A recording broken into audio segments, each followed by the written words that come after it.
निगरान वज़ीर-ए-आज़म अनवारुल हक काकर ने हंगामी इजलास के दौरान आइंदा 48 घंटों में बिजली के बिलों में कमी के लिए ठोस मनसूबाबंदी पेश करने के अहकाम जारी कर दिए हैं, जबकि जायद बिलों के खिलाफ मुल्क में 4 रोज से जारी हड़ताल शिद्दत पकड़ रही है और आवाम के साथ साथ ताजिर और सियासी जमातें भी इसमें शामिल हो रही हैं। हालात इस नहज पर पहुंच चुके हैं कि MQM पाकिस्तान ने एहतजाज फसादात में तब्दील होने का खदशा भी जाहिर कर दिया है। बिजली की बढ़ती हुई कीमतों के इस अहम मसले पर हमारे साथ बात करेंगे मारूफ माहिर मईशियात खाकान नजीब साहब हमारे साथ मौजूद है। खाकान साहब, बहुत शुक्रिया प्रोग्राम में ज्वाइन करने के लिए। खाकान साहब, हम सोल्यूशंस की तरफ तो आएंगे, जाहिर है उस पर भी आपसे ज़रूर बात करें, लेकिन एक आम आदमी जिस तरह अपना बिल लिए प्रोटेस्ट कर रहा है, वो सड़कों पे निकला हुआ है, उसे सिर्फ मेजॉरिटी को सिर्फ इतना पता है कि उनका बिजली का बिल ज़्यादा आया है। क्यों आया है, वो अपने बिल को किस तरह समझे? मैं चाहूँगी कि उस बिल को किसी तरह से आप आम इंसान को एक आसान अल्फाज में समझाएं।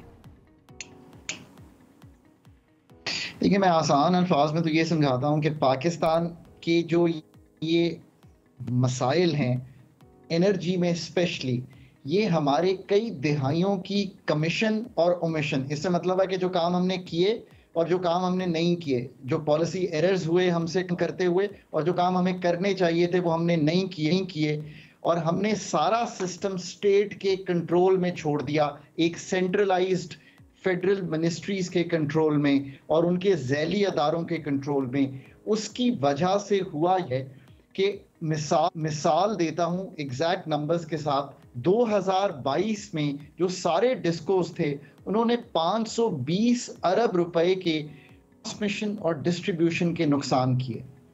पाकिस्तान की ये इतनी बड़ी एरिया है ऑफ कंसर्न और हम इस सिस्टम को ठीक नहीं कर पा रहे।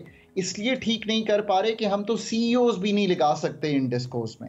उसके बाद ये हुआ है कि पाकिस्तान में चूंकि डायरेक्ट टैक्सेशन नहीं होती तो हमने एक GST 18% का लगा दिया, क्योंकि रिटेल सेक्टर, होलसेल सेक्टर ये सब टैक्स नहीं देना चाहते। एहतजाज करना तो जायज़ बात है, पर अगर आप टैक्स नहीं देंगे तो ये इनडायरेक्ट, यानी कि आपके 20% तो एक आम फहम बात है कि आपका जो बिल आता है उस पर एक टैक्स लगा हुआ है।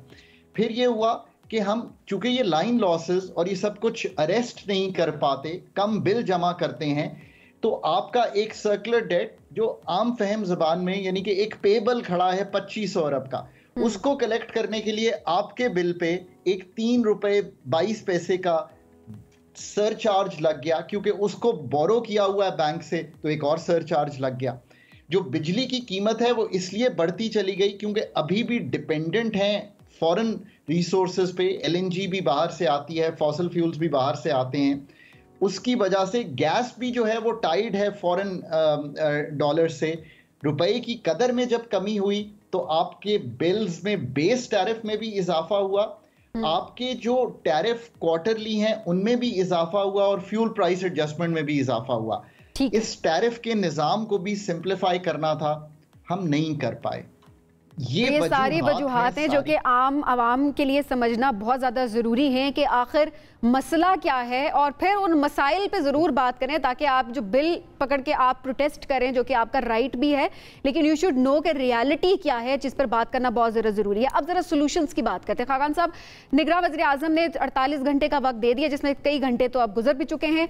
उन्होंने कहा है कि ठोस स्ट्रेटजी लाई जाए जिससे आवाम को रिलीफ दिया जा सके। अब जाहिर है हुकूमत से जब बात की जाती है, निगरान हुकूमत से भी बात की जाए, तो वो ये बात होती है कि IMF की शराइतें हैं और जाहिर है इसमें रिलीफ किस तरह से मिल सकता है, क्या स्ट्रेटजी सामने आ सकती है, क्या क्या अभी ऑप्शंस मौजूद हैं निगरान हुकूमत के पास? मैं इसको 2 हिस्सों में एक्सप्लेन करूंगा। आजकल मैं जितनी गुफ्तगू कर रहा हूं वो कर फंडामेंटल रहा हूं, क्योंकि एक तो बात तय कर लीजिए, कोई लो हैंगिंग फ्रूट एनर्जी सेक्टर में नहीं है। इसको ठीक करने के लिए मैं कलीदी चीज़ें आपके सामने रखूंगा, पर उससे पहले शॉर्ट रन में जुलाई के बिलों को संभालना है।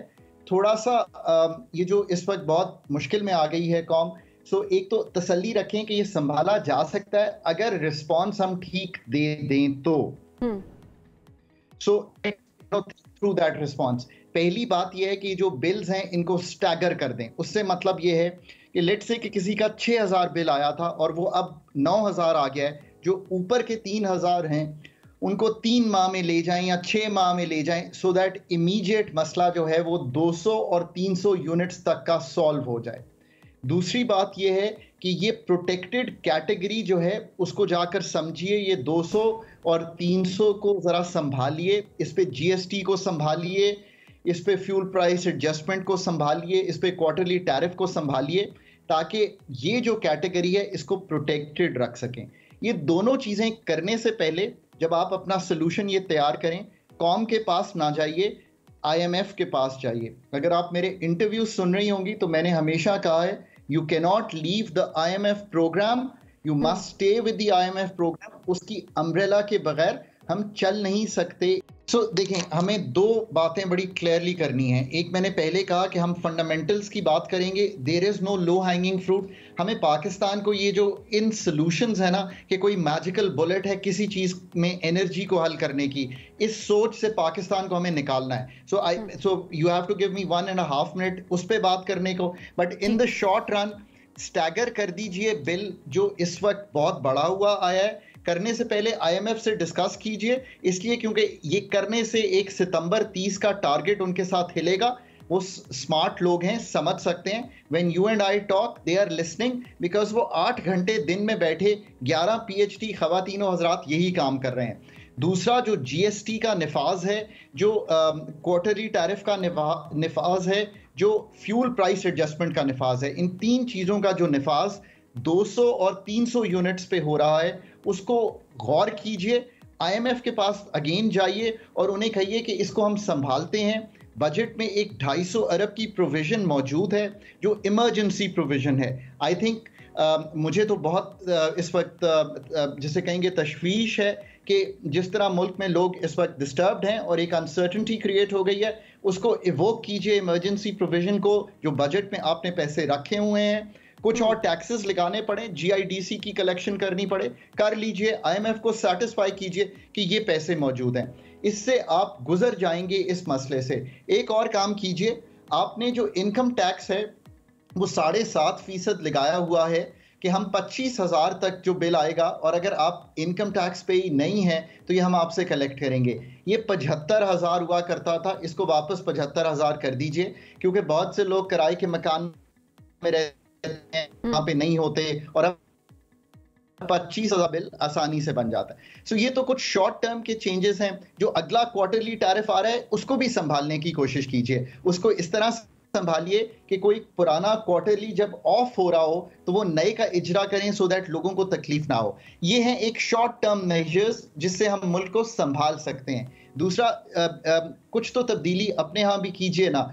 कुछ डिस्कोस की एफिशिएंसी जो मैंने आपके सामने फिगर रखा है उसको बेहतर करने के लिए आज कोई इमरजेंसी तो डिक्लेयर करें ना। अगर इमरजेंसी डिक्लेयर करनी है तो डिस्कोस की जो लाइन लॉसेस हैं, जो कलेक्शंस हैं, उस पे कीजिए। इस पे कानून साजी से मसला नहीं बनेगा। मैं बहुत हमदर्दाना तौर पे ये आपसे गुजारिश कर रहा हूँ, मसला कॉम्पिटेंस का है, मसला एम्पावरमेंट का है, मसला इन अदारों को कॉर्पोरेट सेक्टर में होते हुए चलाना है। इससे अब आगे बढ़िए और फैसला कीजिए कि ये स्टेट में रहकर ये निज़ाम नहीं चल सकता।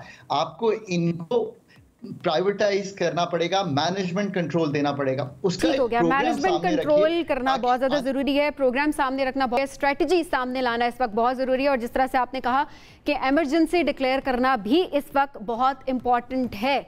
बहुत शुक्रिया, खाकान अजीब साहब हमारे साथ मौजूद थे।